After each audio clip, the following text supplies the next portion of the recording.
Okay, we are recording another epivision of Between Two Molars. And we have Sonny Gulia. Sonny, thanks for being on. Of course. Thanks for having me, guys. Happy Hello, to be Dr. here. Everts. Glad to have you.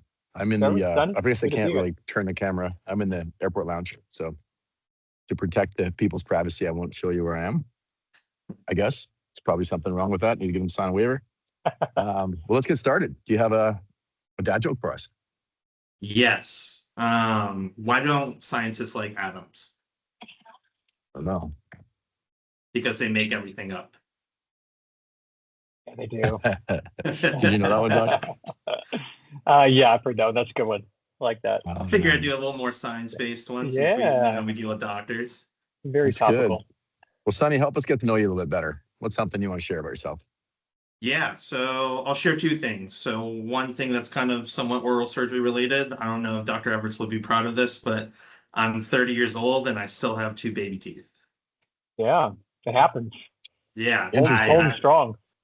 I found out like a few years ago, and she was like, "Do you know you still have two baby teeth?" I mean, I was like, "They're kind of small," so I figured, but it looks like the other two are just kind of still hiding up back there. But something a little bit less embarrassing is one thing I'd like people to know about me is that I'm actively training towards qualifying for a Georgia Mid-Am and a U.S. Mid-Am. So those are both major golf tournaments, and if you win either one, which knock on wood, maybe one day I will. If you win the Georgia Mid-Am, you get an automatic qualification to the U.S. Mid-Am, and if you go on to win the U.S. Mid-Am, you actually get to play in the Masters and the U.S. Open. So that's always been kind of like a lifelong goal of mine. And then I've always wanted to reach the senior tour when I hit 55. So I got some time on that. Good luck on that. That's amazing. Thank you. I appreciate that. Got a couple tournaments lining up this summer. So hopefully the golf gods are with me. That's great. Who are you cheering for this last weekend at Augusta? So I was, Scotty's always a favorite. I mean, he's already won it twice, but I was really going for Justin Rose. He's been up there for I think he's finished top 3 the last 5 times in his career. It would have been awesome to see Jason Day win, or even someone kind of sneaky like a Jake Knapp or something. I always like a first-time winner just because when you win the Masters, it's always really cool to see their excitement, because it's such a huge tournament. How about yourself?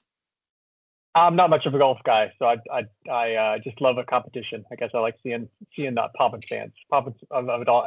It's fascinating. Just even I was researching this weekend about the tickets and about the lottery system and about the whole business of it all is pretty fascinating. So I mean, Augusta National is a pretty incredible place. Yeah. Oh yeah. Pretty incredible. Well, tell us a little bit about your work in oral surgery. What do you love about working in oral surgery and the healthcare arena? So I mean, like just kind of a little bit background. I grew up in a family full of doctors, so I've always been accustomed to some sort of healthcare knowledge growing up. But I think like working now is just kind of seeing I guess how intricate some of the job is, because when you think of oral surgery, you're like, oh, these are just surgeons taking out dental implants and wisdom teeth. But it's a lot more complex when you get to learn more about it, because a lot of you guys also deal with facial reconstruction or TMJ surgeries or stuff like that. So it's really kind of insightful to learn that way, and then also it's just really cool to see get to know these doctors more on a personal level, also as a professional as well. So that's been a good joy of mine. That's great. Well, you joined a great team. The business development team is really growing this last year, so it's been fun to see you guys expand and grow. Tell me what you love about working on that team and with OMS 360 in the business development department. I mean, so this is actually the smallest company I've ever worked for. So usually when I've worked for bigger companies like Warner Brothers and whatnot. So when you work for a company like that, you're kind of a cog in the system, like your work matters, but it doesn't really matter at the same time.